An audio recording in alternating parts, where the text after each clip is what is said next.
Sejam todos bem-vindos a mais um Mindcraft. Estamos aqui em mais uma semana. Para você que ainda não me conhece, eu sou Kleber Costa Júnior, eu sou gerente de marketing da MJV. E eu sou o host desse podcast, Estamos aqui na nossa segunda temporada, em mais um episódio internacional, especialmente para vocês. E no episódio de hoje a gente vai falar bastante sobre tecnologia, sobre data science, sobre hiperautomação, como que as automações elas têm maximizado, o potencial humano. É uma série que a gente já vem falando bastante aqui e nesse episódio a gente vai aprofundar ainda mais, Então, para somar aqui comigo nesse papo, nós temos convidados muito especiais. Nosso primeiro convidado, representando aqui a MJV, é o Gustavo Bichara. Ele atua como cientista de dados na MJV. Seja bem-vindo, Gustavo. Obrigado por aceitar o nosso convite. Obrigado, Kleber. É um prazer estar aqui com vocês. Espero que a gente consiga ter uma conversa bem legal a respeito aí de ciência de dados, hiperautomação e como isso tudo se mistura aí e como é que o mercado está vendo e trabalhando com relação a isso. Legal, perfeito. E nosso segundo convidado é o Thiago Ribeiro. Ele atua como RPA Manager na Sonai. Nosso convidado diretamente de Portugal. Seja bem-vindo, Thiago. Mais uma vez, obrigado por ter aceitado o nosso convite. Muito obrigado a todos. Eu estou cheio de vontade de falar aqui um bocadinho sobre tudo que seja automação e tecnologia. É um tema tão em voga agora, então acho que só temos a ganhar em ter esta discussãozinha sobre todos estes temas. Perfeito, e vamos começar, porque vocês que são os especialistas no tema, e eu vou aprender muito com vocês hoje aqui. E para iniciar esse papo, eu já queria começar sabendo qual é a história de vocês com o universo da tecnologia, Como que esse mundo abraçou vocês? Bom, na verdade, eu comecei a minha vida como engenheiro civil. Eu não era muito voltado para essa área de tecnologia, mas aos poucos a área de tecnologia foi me puxando. Então, conforme você começa a trabalhar e você vê que tudo funciona de acordo com a tecnologia de fato. Então, eu acabei caindo para a área de logística. Com a área de logística, eu comecei a trabalhar muito com dados ainda mais de 15 anos atrás, com planilhas em Excel, e fazendo análises, estudos estatísticos com planilha Excel. E com o tempo eu fui caindo para a área de simulação, posteriormente eu fui para a área de otimização, e quando foi em 2017 eu iniciei o mestrado na área de ciência de dados, e isso me colocou mais nesse mundo, um pouco mais especificamente trabalhando com machine learning, trabalhos um pouco mais voltados para a aplicação dessas novas tecnologias, deep learning, no mundo dos dados, E hoje eu estou aqui na MJV, fazendo bastante trabalho com relação a isso. Hoje a gente consegue, o legal de trabalhar aqui, a gente ter todo esse trabalho, esse trato com não só a parte de machine learning, mas de otimização. Então são sempre novos desafios que a gente consegue aplicar tudo que a gente aprende em cada hora num projeto diferente. Então isso é bastante motivador e a gente consegue ter uma visão bem ampla aí da ciência de dados, de machine learning e de como isso está sendo no mercado aplicado. Pronto, da minha parte é um bocadinho diferente. Eu vim cair um bocado de paraquedas à zona da tecnologia, tenho um percurso um bocadinho distinto. Eu sou formado em Economia na Faculdade do Porto, só que eu quando acabei o curso sempre quis estar fora, sempre quis conhecer uma multitude de culturas. Então eu trabalhei na Índia, trabalhei na Hungria, trabalhei em Espanha, em diversas multinacionais nestes últimos 8 anos. E sempre trabalhei em áreas diferentes, na área de crédito, na área de customer service, na área de customer supply, de credit controlling. E quando chegou, como sempre fui uma pessoa muito irrequieta no que toca à automação de coisas, da automação do meu dia-a-dia, e aqui o Gustavo tocou num ponto muito importante para mim, que é o Excel, que é quando a pessoa começa sempre, toda a gente começa no Excel, a fazer umas pequeninas macros, umas pequenas funções um bocadinho mais arriscadas, mais ousadas. Se calhar a pessoa demorou 3, 4 horas a fazer aquela função, mas depois já lhe vai retirar 20 minutos a cada dia e já vai compensar. Portanto, comecei assim com essas pequenas macros, depois fui analista de processos quando estava na Diageo, quando estava em Budapeste, e depois comecei mesmo no departamento de RPA, entre Budapeste e Bangalore, a fazer automação de processos. Eu acho que este percurso, embora eu não venha numa área de automação, numa área tecnológica per se, porque estou numa área de economia, acaba por me dar uma visão completamente abrangente de todas as áreas que são o back-office de qualquer multinacional, que no fundo é o que nós vamos automatizar. Acima de tudo, nós automatizamos back-office, finance, credit and customer care. Como eu já passei por essas funções, por essas dores, para mim dá-me sempre uma bagagem muito interessante para depois encarar a automação. E depois, claro, cursei-me com o Lean Six Sigma, fiz bastantes formações da UiPath e, portanto, depois acabei por enverdar um bocadinho mais tecnologicamente, porque há que sempre ter algum arcabouço tecnológico para fazer todas estas tarefas. Mas foi assim um bocadinho por aqui, um percurso improvável, mas que se olhar agora para trás faz todo sentido. Perfeito, assim, até contribuindo um pouco, né, contando até um pouquinho da minha história, eu gosto de falar também nos podcasts, então eu sempre contribuo uma coisa também, me meto em tudo aí também. Mas eu comecei minha carreira na área de tecnologia, né, eu sou analista de sistemas por formação, então eu achei interessante que cada um aqui começou numa vertente e hoje trabalha com outra coisa. Eu trabalho com marketing há 8 anos, né, e eu mudei também totalmente a minha visão, a minha carreira, porque eu percebi que aquilo ali não era o que me dava prazer, sabe? Eu era programador, né? Então chegou uma hora que eu enjoei só de me comunicar com as máquinas, eu queria me comunicar com pessoas, né? Mas eu percebo também que a evolução tecnológica, né, de 10 anos atrás, quando eu era programador para hoje, assim, a gente está num nível totalmente diferente de recursos, e eu acho que muito a ver pelo papo que a gente está tendo aqui hoje, né? Por conta das automações, por conta de ciência de dados, machine learning, inteligência artificial. Eu acho que isso mudou a regra do jogo, sabe? Levou a tecnologia, os modelos de negócio para um outro nível, para um outro patamar. E é interessante a gente estar discutindo isso aqui hoje, né? E até queria perguntar isso para o Gustavo, né? Falando sobre ciência de dados, a gente sabe que hoje é um braço indispensável para qualquer empresa trabalhar com ciência de dados, com tomada de decisões baseada em dados, né, e não mais no que um diretor A ou B acha que é o melhor. Então, a gente entende hoje que as empresas que não estiverem caminhando para esse processo, elas estão fadadas aí a terem uma vida útil muito menor, né, tanto do nível operacional até o nível estratégico. Como que você enxerga essa questão hoje dentro das empresas, né? Para você, o quão maduro está isso dentro das empresas, né? Essa tomada de decisão baseado em dados. O que a gente costuma ver muito é que as empresas, elas têm o desejo, elas anseiam por tomar essas decisões baseadas em dados. Muitas delas, elas querem fazer essa migração, de sair dessa tomada de decisão no feeling, mas eles têm um nível de maturidade de dados muito baixo e as pessoas têm um nível de conhecimento baixo, né? A data literacy das empresas é muito baixo. Então, quando a gente é chamado para fazer um projeto, eles já chamam a gente, querendo ou não, a gente quer aplicar ciência de dados aqui em casa.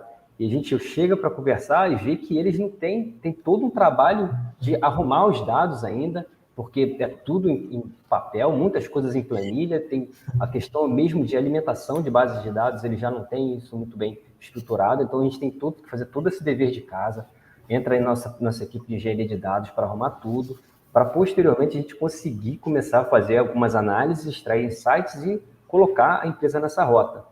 E não somente isso, a gente também tem muito trabalho de aculturamento da empresa, porque muitas vezes as pessoas estão presas no seu mundinho, no seu Excel, nas suas pequenas análises, aquelas análises estanques, os silos de dados, e a gente tenta trazer para a empresa o conhecimento de que tudo tem que ser visto de forma holística e não adianta você ficar fechado naquele mundo. A gente precisa que esse conhecimento dos dados seja transmitido ao redor da empresa. E com isso, a gente acaba tendo um trabalho muito grande antes de entrar nos insights, antes de mostrar. Por outro lado, as empresas que já começaram a fazer isso, elas começam a ter uma atração muito maior e elas começam a ter ganhos exponenciais. Então, assim, tem um estudo da Gartner que fala que quem não iniciar esse processo até 2025 está fadado à falência até 2030, porque é um processo que as outras empresas que já partiram na frente, elas começam a ter ganhos de escala tão grandes e ter um crescimento tão exponencial que quem demorou um pouquinho para arrumar a casa vai ficar muito para trás e não vai conseguir alcançar. Então, é algo que a gente tenta conscientizar as empresas também, de forma que eles consigam iniciar esse processo o quanto antes para arrumar a casa, depois a gente entrar com a ciência e a empresa conseguir ter uma certa longevidade, porque se eles não iniciarem o processo o quanto antes, eles têm uma tendência muito grande de não conseguir concorrer com seus concorrentes no mercado. Uma coisa que o Gustavo falou e que estamos a falar, e é muito importante, que há uma diferença muito grande entre o nível tecnológico que as empresas têm, ou que há nos mercados, e mesmo qualquer empresa possa ter, e o nível de cultura que a empresa tem. Portanto, a cultura da empresa é fundamental para qualquer mudança que haja. Há empresas culturalmente mais rígidas nas mudanças e há empresas muito mais rápidas. Isso vê-se facilmente numa startup ou numa grande multinacional, não é? E vê-se de país para país. Cá está, eu como trabalhei em vários sítios consigo atestar isso muito facilmente. Portanto, há empresas e há muitas empresas. Portugal, por exemplo, é muito assim. Há uma cultura de trabalho muito própria em Portugal, nem positiva nem negativa. Há uma cultura própria de trabalho em Portugal que, para bem e para o mal, em algumas coisas faz com que as mudanças sejam lentas, sejam mais lentas. E é por muito que o Gustavo está a falar aqui. Há muita tradição e depois há muita resistência. Portanto, a mudança às vezes tem que ser feita e tem que ser encarada como uma coisa muito positiva, mas ao mesmo tempo como uma coisa muito challenging, porque vai sempre haver detratores e nós temos que saber lidar com isto, ou seja, aliados a grandes máquinas de automação, grandes máquinas de data science que as empresas estão a montar cada vez mais, tem de ter um departamento de changing ways of working, tem de ter um departamento de comunicação e de ajuda, que depois vai ajudar a implementar todas estas automações em grande escala, todas estas mudanças em grande escala, porque senão o Gustavo pode dar os dados todos que ele quiser, que depois o rumo que a empresa vai tomar vai depender da cultura da empresa. Ele pode dizer que um mais um é 2, se a empresa sempre disse que um mais um é 4, vai ser difícil mudar. Sim, é muito comum até, quando, assim, olhando do nosso lado como consultoria, né, de que um projeto de cultura de dados ele vem junto com um projeto de gestão da mudança, né? Isso que você falou.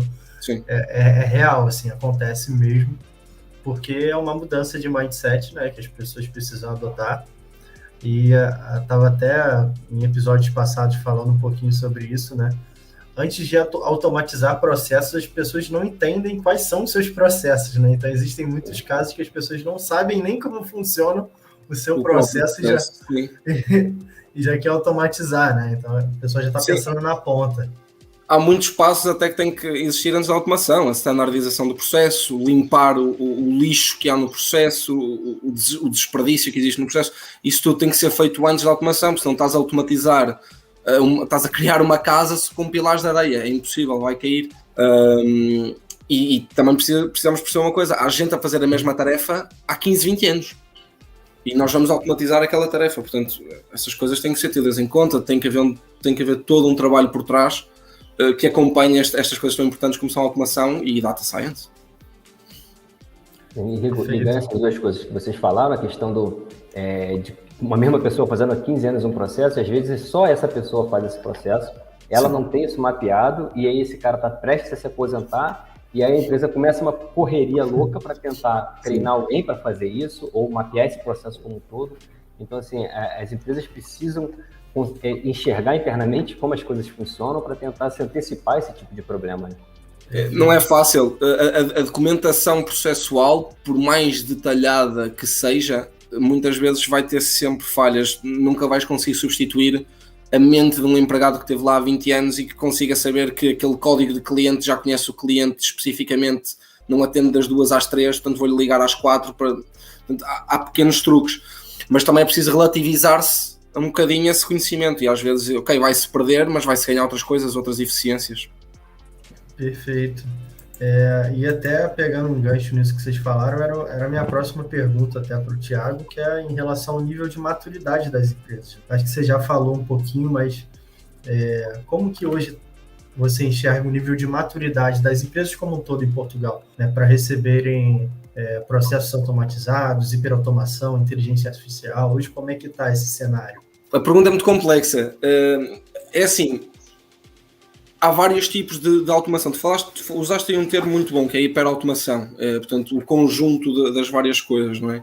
Portanto, dos ramos mais simples de iniciar estas automações são os RPAs, são as APIs, são os OCRs. Portanto, sem entrarmos no ICR, não é? No Intelligence Character Recognition, no AI, não é? Artificial Intelligence. Portanto, nem no Machine Learning.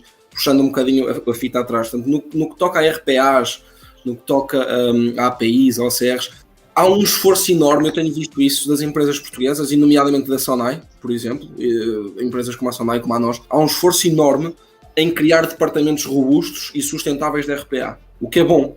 Agora, se as empresas em Portugal e se o mercado português e se a estrutura está pronta para uma revolução da automação, como vai acontecer daqui a uns anos, e cá está, o crescimento é exponencial, tenho dúvidas, porque o mercado é muito rápido. Nós vimos a facilidade e ao mesmo tempo os detratores que existiram quando foi a altura do Covid e dizer, ok, agora vamos trabalhar de casa. Houve detratores e houve uma grande resistência, e não pôde haver resistência, né? Isto foi uma coisa muito rápida, e são mudanças muito, muito pequenas para se ver que efetivamente as coisas podem acontecer. Imaginemos então numa altura em que AI entra e que Machine Learning entra e que RPA entra com força a sério. Qual é o problema? Isto muda a configuração dos recursos humanos. Quem é que tu vais recrutar? Muda completamente. Muda brutalmente a carga salarial. Porquê? Porque o mundo está cada vez mais aberto. Cá está, tu estás a falar com uma pessoa que trabalhou em muitos sítios do mundo. Facilmente pode fazer o mesmo. E como sou eu, há milhares, se não milhões. E, portanto, para as empresas portuguesas começarem a captar estes recursos, a estrutura salarial portuguesa vai ter de mudar radicalmente, porque senão vamos deixar de ter cérebros aqui. E eu não sei se estamos num ponto de maturidade muito elevado. Ou seja, para acolher a automação, com vontade de a fazer, estamos lá. Nós estamos com muita vontade. Eu vejo imensos investimentos. Na Sonai MC o investimento é brutal. Nós começámos uma equipa há 1 ano e meio com 4 pessoas. Aliás, a equipa já tinha mais tempo, mas quando eu entrei tinha 4 pessoas. Neste momento tenho 11. Portanto, há um claro investimento em fazer-se. Agora, em Portugal como um todo, a configuração creio que vai ser demasiado lento para acompanhar o mercado, e vamos ter, ou teremos que ter uma intervenção estatal para impedir calamidades de maior, ou vamos ter uma reconfiguração muito, muito clara de como existem as empresas. Sem querer ser apocalíptico de todo, atenção. Sim. Ou seja, não estão más, pelo contrário, é preciso haver um acompanhamento contínuo e uma vontade de crescer. Queria só fazer uma colocação aqui, na verdade, é até uma colocação com uma pergunta para o Thiago, porque assim, a minha percepção aqui, pelo que eu vejo, pouco que eu vejo das empresas no Brasil, é que quanto maior a empresa, mais ela precisa de automação de processos, menos automatizada ela está e com mais dificuldade de integração de dados, de engenharia de dados. A percepção em Portugal é a mesma coisa também? Eu acho que a percepção no mundo todo é a mesma coisa, porque quando tu crias uma empresa megalómana, quando tu tens uma empresa que já funciona na casa dos bis, não é? Dos 5 bilhões, 20 bilhões, eu lembro-me de trabalhar na Diage, éramos 30 mil pessoas, na Sonai somos 30 e muitas mil pessoas, são empresas brutais, têm estruturas brutais, e estruturas grandes são muitas vezes inamovíveis, muito difíceis de mover, são muito resistentes, ou seja, tu vais ter pequenos polos e pequenos departamentos cheios de força. Eu não, dentro da Sonai MC, eu trabalho na ABS, Accounting and Business Solutions, que é um ramo, vamos chamar-lhe um Shared Service Center da Sonai MC. E dentro desse ramo, há uma equipa, que é a equipa da RPA, ou seja, ainda não é um centro para toda a Sonai como um todo, como eu creio que vai ser e como é essa a vontade que nós temos. Portanto, as coisas têm o seu ritmo. E estas empresas grandes são muito mais lentas. Das duas, uma, tens uma Google ou uma Facebook, ou que estão completamente focadas nestas automações rápidas e são cutting edge, e são empresas tecnológicas, ou tens empresas de retail, de serviços, de produção, do que seja, que são megalómanas e que então são muito lentas na automação. E justamente essas são as empresas que mais carecem, como tu disseste e muito bem, Gustavo, onde há mais pontos de automação.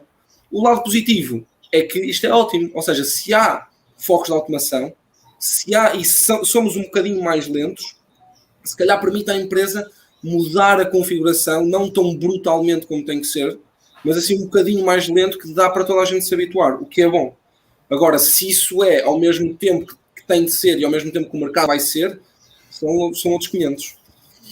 Bom, acho que isso, na verdade, acho que o mundo está aprendendo, né, com isso. Acho que é uma coisa relativamente nova, né? Então, assim, acho que não tem ninguém ainda muito avançado, né? Eu acho que é esse o ponto, sabe? Não tem ninguém lá na frente. Talvez as big techs, né? Tipo, mesmo as grandes empresas de consultoria que estão a dar consultoria tecnológica, as Big Four, são empresas que nota-se perfeitamente que ainda estão a palpar o terreno de como fazer isto.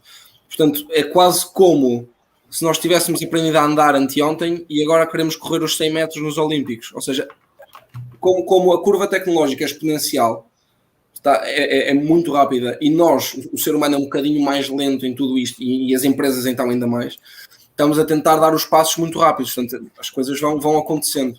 Ainda não há, de facto, como tu dizes, Kleber, não há ninguém que seja o super sumo, que tenha as suas automações todas fantásticas. E, aliás, tu vês isso, os chatbots que existem nas grandes empresas são sujeitos a imensas reclamações.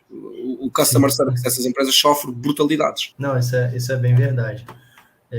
E assim, quando a gente fala de automação, né, hiperautomação, a gente está falando de processos, né? Então, processos, eles estão aí para serem revistos, serem aprimorados e até mesmo serem abandonados, né?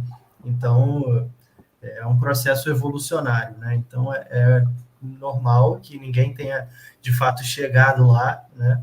Se é que um dia vão chegar, justamente por conta disso, porque os processos, eles vão mudando, as oportunidades, elas vão mudando, as pessoas vão mudando, né? Então, eu imagino que é mais ou menos por aí, né? Na minha visão leiga, né?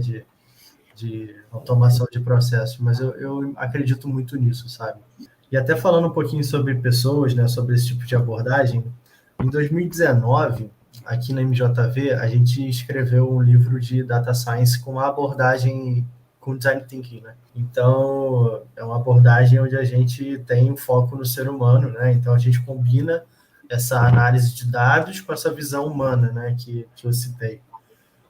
De forma bem prática. E aí eu queria saber de vocês, talvez o Thiago, né, se tenha tido alguma experiência nesse sentido, sabe? Onde o fator humano, né, ele precisou ser priorizado na hora de automatizar um processo, porque existe um grande mito, né, das pessoas na hora de automatizar um processo, ou de criar, sei lá, um machine learning, é de que as pessoas vão perder o seu emprego, né? De que as pessoas vão ficar em segundo plano e agora a máquina, o robô vai trabalhar para mim. Quando, na verdade, o que a gente quer é melhorar a vida das pessoas e fazer com que elas trabalhem com quem, de fato, é intelectual, né? E não que é abraçar e deixar esse trabalho para a máquina. Vocês já passaram por alguma coisa desse tipo? Sim, na minha carreira, sim, muitas vezes.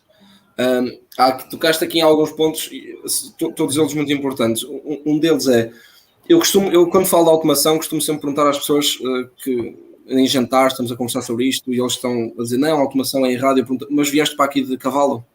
Mas não, vim de carro. Ok, há 200 ou 300 anos não havia carro.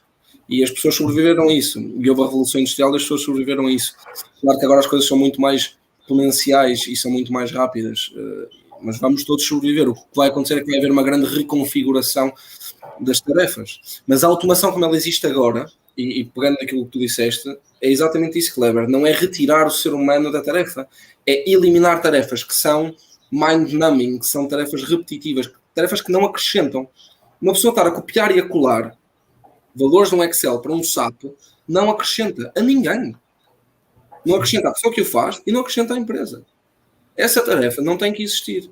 O que é que tem que existir? Tem que existir que essa pessoa tenha a liberdade de ter um pouco mais de tempo para acrescentar eficiência e aportar valor à empresa. E aportar valor a si mesma. O ser humano, e aqui já tirando um bocadinho a parte empresarial e trazendo a minha parte mais pessoal para isto, o ser humano é feito para muito mais do que o Ctrl-C, Ctrl-V durante 8 horas por dia.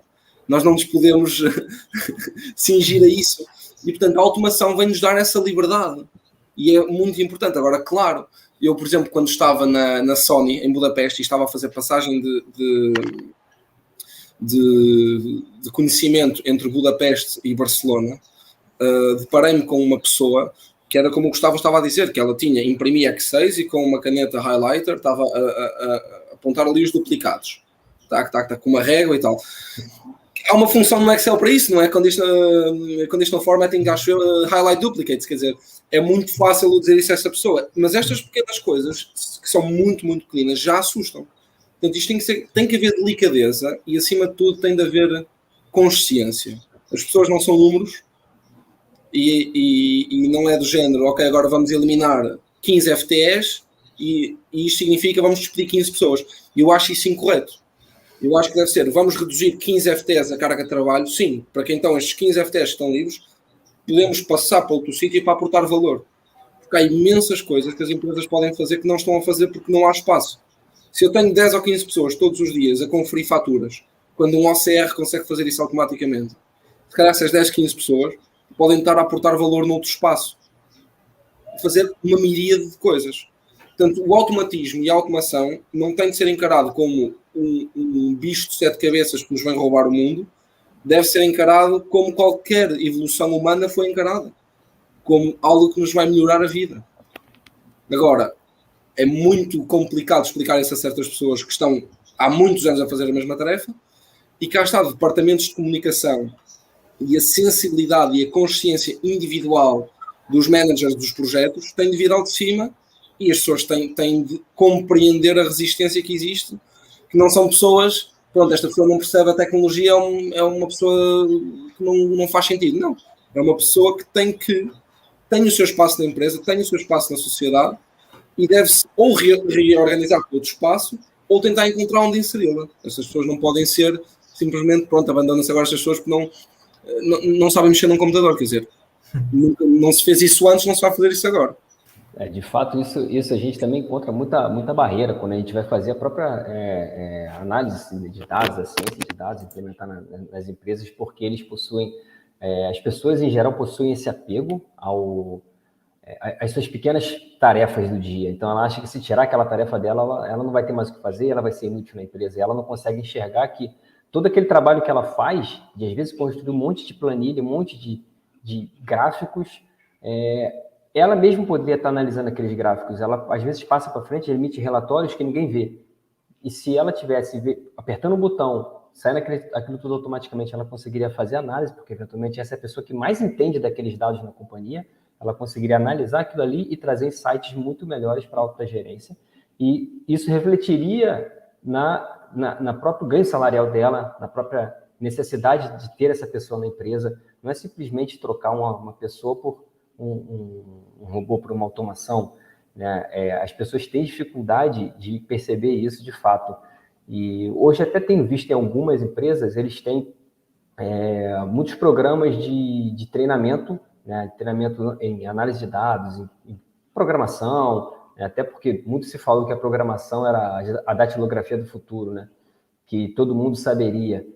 O processo ainda é lento, né? Tem muitas pessoas que precisam aprender ainda, e a gente ainda tem muita gente com baixíssimo conhecimento, até mesmo em funções do Excel, porque às vezes essa pessoa, como o Thiago citou, que está marcando com uma caneta um papel, ele tinha a planilha, ela imprimiu e ela marcou com a mão, ela não sabe que tem uma função, então ela tem a ferramenta disponível, mas ela não sabe usar a ferramenta. Então, essa parte de treinamento também vem entrando muito. E aí, quando a gente chega para fazer o nosso trabalho também dentro das companhias, a gente precisa entender do negócio, a gente precisa ganhar essa pessoa, porque muitas vezes o que eles pedem para a gente fazer não é exatamente o que eles querem. A gente precisa entender do negócio e às vezes a gente mostra para o cliente que o cliente está pedindo errado. Ele pede para a gente ir para um caminho, mas na verdade o que ele precisa é de outra coisa, é de outro caminho. Ou às vezes coisas que são complementares que ele não consegue ver, e a gente precisa mostrar para ele essas necessidades. E o Design Thinking ajuda muito isso, né? A gente conseguir fazer essa descoberta das necessidades das pessoas, a gente traz esse lado humano que fortalece muito o conhecimento do problema de negócio e traduzir as dores da pessoa em requisitos que a gente possa desenvolver um trabalho de dados. E até falando um pouquinho sobre isso, né, para o pessoal que está nos ouvindo, né, está nos assistindo, eu queria pedir para vocês se vocês pudessem dar 3 dicas de passos iniciais para quem quer automatizar um processo, trabalhar com baseado em dados, né, ter um mindset data-driven. Quais seriam os primeiros passos, né, para você que não faz nada hoje dentro da sua empresa? Quais seriam os 3 primeiros passos, os 3 steps aí para a gente começar a brincadeira, digamos assim? Bem, a pergunta é excelente, Cleber. Eu acho que qualquer pessoa há espaço para automatizar qualquer tarefa. Qualquer tarefa. Nós estamos numa altura, principalmente, em que tudo que sejam tarefas não cognitivas, ou seja, que não exijam grande análise. O Gustavo deu aqui um exemplo excepcional quando estava a falar, que foi, tem muito mais interesse eu analisar os dados de um report do que fazer o report em si. Claro que sim. Ou seja, fazer um report pode ser assim, analisar os dados, nós ainda não estamos de forma nenhuma, eu não conheço nenhuma grande empresa, deve haver Googles e Facebooks desta vida, mas não conheço nenhuma grande multinacional que tenha processos de machine learning tão automatizados que consigam fazer análises tão in-depth de dados. Portanto, o que nós temos que olhar é aquelas tarefas que nós repetimos diariamente, semanalmente. Fazer um report, abrir um Excel e mudar umas colunas de posição, todos os dias faço isto. Abrir um SAP e fazer download. Nós temos que identificar tarefas repetitivas. Depois de identificarmos as tarefas repetitivas, perceber quais são aquelas que tomam mais tempo. E depois de perceber quais são aquelas que tomam mais tempo, perceber o caminho para a automação. Muitas vezes nós cometemos o erro de começar logo, ok, vou automatizar isto, vou automatizar... Não, vamos perceber primeiro o processo. Porque quando nós estamos a analisar o nosso próprio processo, vamos logo eliminar desperdício. Será que faz sentido eu copiar esta coluna? Será que faz sentido eu pôr esta fórmula aqui? Porquê que eu mando isto para tanta gente? Porquê que eu tenho que mandar isto 3 vezes por semana? Portanto, estas perguntas são logo automações, no sentido em que são ganhos de eficiências, são standardização de processos. Porque a automação de processos, atenção, a automação de processos, não é nada mais do que tornar um processo mais eficiente. Eu posso tornar um processo mais eficiente sem usar RPA, sem usar Machine Learning, sem usar macros, sem usar nada. Eu só a fazer uma fórmula ou a reduzir desperdício já estou a tornar eficiente. Eu acho que estes são os primeiros passos. Pelo menos foi assim que eu comecei o meu percurso na automação. Foi olhar para relatórios que estava a fazer que eram chatos e a criar macros para fazer. Primeiro era super divertido criar macros para mim. Eu sou um bocado um nerd, um bocadinho de descobrir puzzles e descobrir estas coisas. Então foi engraçado descobrir estas tarefas, engraçado descobrir estas soluções. E é assim que uma pessoa vai descobrindo, depois vai olhando cada vez mais, depois o teu próprio pensamento já é mais eficiente. Tu notas que o teu pensamento está eficiente quando tu vais a um restaurante, vês 4 empregados e dizes, pá, isto com 3 resolvia-se. Aí é que tu vês que já estás a pensar bem, já estás a pensar naquela eficiência, naquele bom mindset. Portanto, eu acho que é assim que uma pessoa deve começar. Pelo menos para a parte da eficiência. De certeza que o Gustavo tem outras coisas para a parte de data. Sim.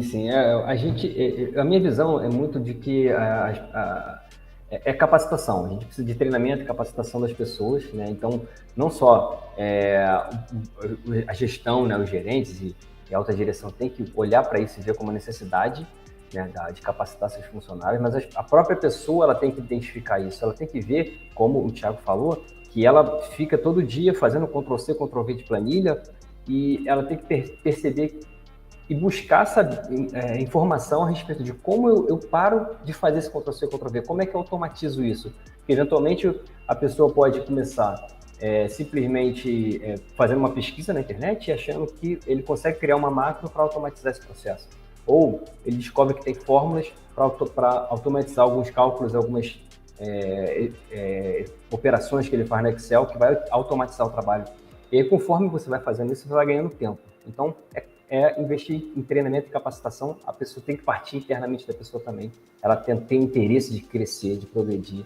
E aí, existe um sem número de livros para você pesquisar, existe a internet hoje que traz uma vasta gama de conhecimentos gratuitos, inclusive plataformas de cursos que permitem você fazer treinamentos gratuitos, né? E aí, conforme você vai avançando, eu estou pensando numa pessoa que ela está atolada de trabalho manual, que ela não consegue ter tempo para analisar os dados que ela tem. Então, quando ela começa a fazer o primeiro automaçãozinha do processo dela, ela mesma, ela já começa a ter mais tempo para analisar outras coisas, para investir mais conhecimento. Então, ela começa a poder ler livros, a poder fazer treinamentos e aí almejar até seguir por uma dessas áreas. Eu quero seguir por uma área de automação, eu quero estudar mais a fundo RPA, ela faz um curso, uma pós-graduação, uma especialização, ou ela quer ir para a ciência de dados, ela também faz um curso, uma especialização, uma pós-graduação, e aí ela consegue gerar mais valor, criar mais valor, não só para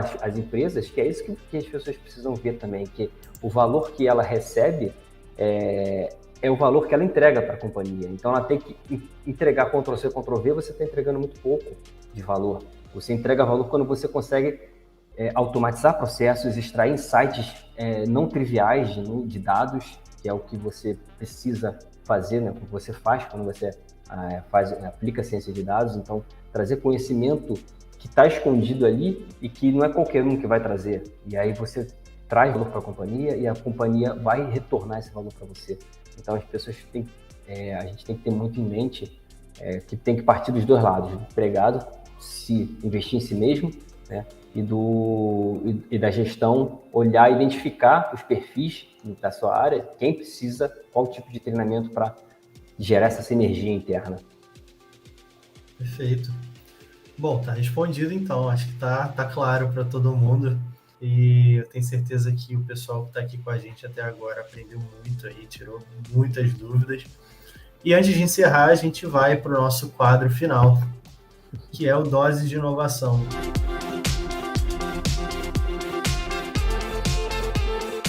E no Dose de Inovação, eu peço sempre para os nossos convidados deixarem alguma dica, seja de livro, de série, ferramentas que façam parte do nosso assunto aqui, do mundo de vocês, seja de automação ou de machine learning.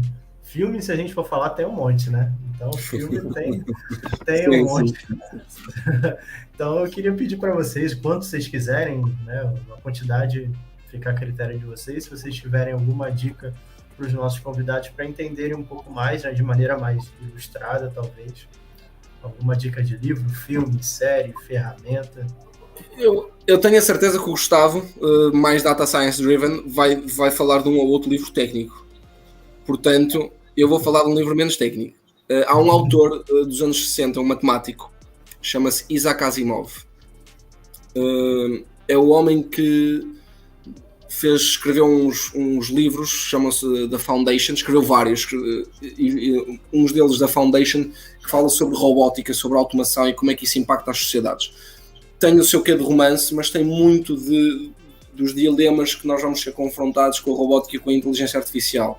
E é fantástico como é que um matemático em 1960 conseguiu prever tantos dilemas e tantas coisas que nós estamos a enfrentar agora e que eu tenho a certeza que vamos enfrentar no futuro.